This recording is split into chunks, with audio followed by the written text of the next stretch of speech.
I've always loved the screams. The way people break down, the way they beg when they realize what's coming, how the fear takes hold of them, makes them weak. It's art, really. I've perfected it over the years, learned just the right amount of pain to draw out the terror without letting them slip into shock. The way their blood flows, how their bodies convulse. It's beautiful.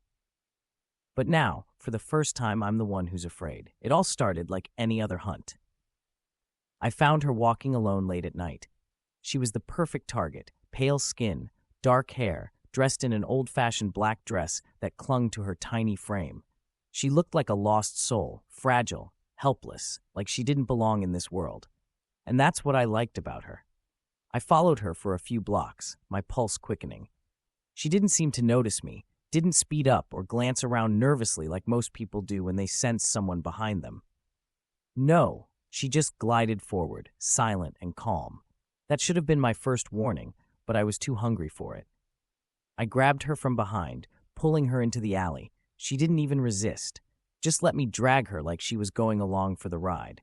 That smile on her lips, I should have paid attention to that smile. But I didn't. I had plans for her. When I got her back to my basement, the excitement kicked in. I had her strapped to the chair in seconds, leather bindings tight around her wrists and ankles. I kept glancing at her face, waiting for the fear to creep in, waiting for the realization that no one was coming for her, that she was mine. But it never came. She just stared at me with those big, pale eyes, smiling like we were playing some kind of game. "You're not going to scream, are you?" I asked, picking up my favorite knife, a long, thin blade, sharp enough to cut without tearing too much skin. I liked making the wounds clean. She tilted her head, looking almost amused. "Oh, I will, but not for the reasons you think." That threw me off, but I didn't let it show. I started with her arm, slicing a shallow line just under her elbow, the way I always did to test the reaction. But there was no scream, no flinch. She didn't even blink. I pressed harder, the knife digging into her skin, but no blood came out. Nothing. "What the hell?" I cut deeper, dragging the knife down to her wrist, the flesh parting like silk. I was expecting crimson rivers, that metallic smell that filled the room when the blood started flowing. But still, nothing. Just pale, smooth skin, no blood, no veins, nothing underneath. Like I was cutting into a mannequin. "Are you disappointed?" she asked, her voice light, teasing. Her eyes gleamed with something dark, something I didn't understand. Yet, I didn't answer. I couldn't. I grabbed a hammer next, smashing it down on her hand. I heard the bones crack, saw her fingers bend the wrong way, but her face stayed calm. Too calm. "That usually works," I muttered, feeling sweat bead on my forehead. "Why aren't you screaming?" She smiled wider, her lips parting to reveal teeth that were too sharp, too white. "Because, darling, you're the one who's going to scream." Before I could react, her other hand, still tied to the chair, ripped free from the leather strap like it was made of paper. Her skin tore with it, but instead of blood, black tendrils slithered out from beneath her flesh, curling and snapping in the air like they were alive. "What the hell are you?" I stumbled backward, my heart racing. This wasn't right. This wasn't how it was supposed to go.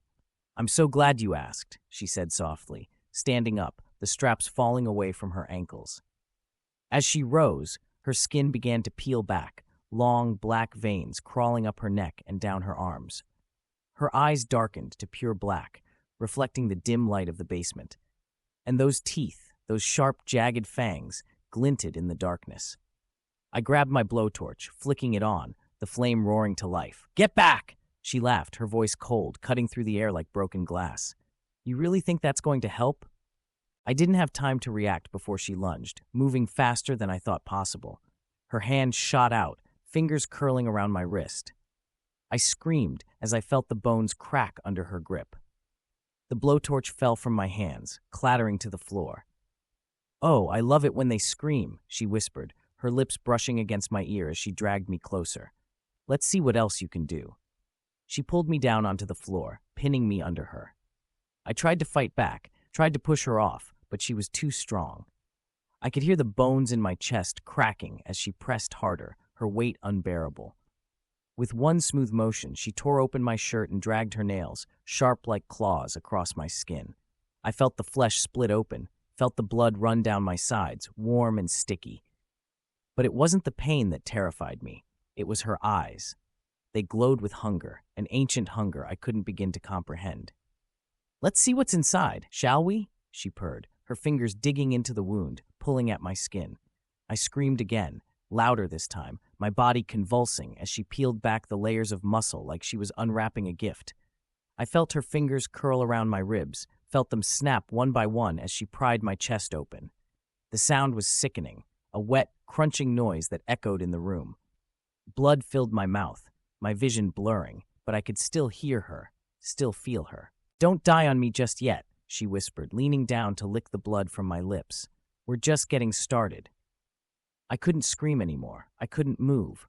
I could only lie there, choking on my own blood as she reached into my chest and tore out my heart. She held it in front of my face, squeezing it until the blood dripped down her fingers, her smile widening as she watched me fade. "I told you," she said softly, her voice the last thing I heard as darkness swallowed me whole. "I love it when they scream." And then everything went black.